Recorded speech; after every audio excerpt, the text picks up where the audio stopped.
বিধানসভার উপাধ্যক্ষ রামপ্রসাদ পালের উদ্যোগে বল্লভপুর স্কুল মাঠে অনুষ্ঠিত হলো ঐতিহ্যবাহী পিঠেপুলির উৎসব। উৎসবের আনুষ্ঠানিক উদ্বোধন করেন রাজ্যের মন্ত্রী রতনলাল নাথ।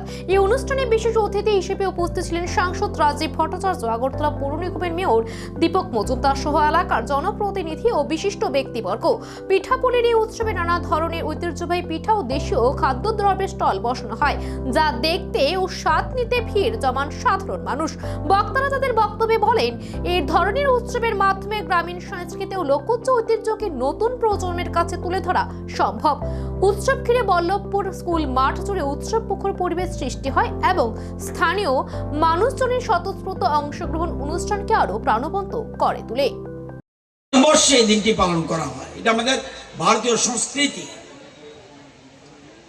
আপনারা জানেন যে এটা উত্তরায়ণের যাত্রার সূচনার দিন,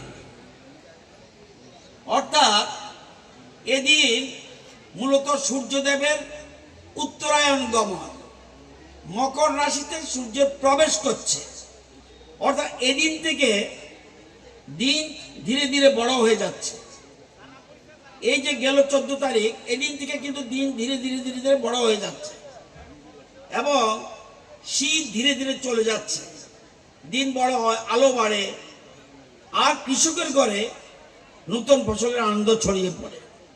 এছাড়াও পৌরাণিক ইতিহাস, লোকজ সংস্কৃতিকে বাঁচিয়ে রাখতে এই ধরনের উদ্যোগ আগামী দিনেও অব্যাহত থাকবে, এমনটাই আশা আয়োজকদের।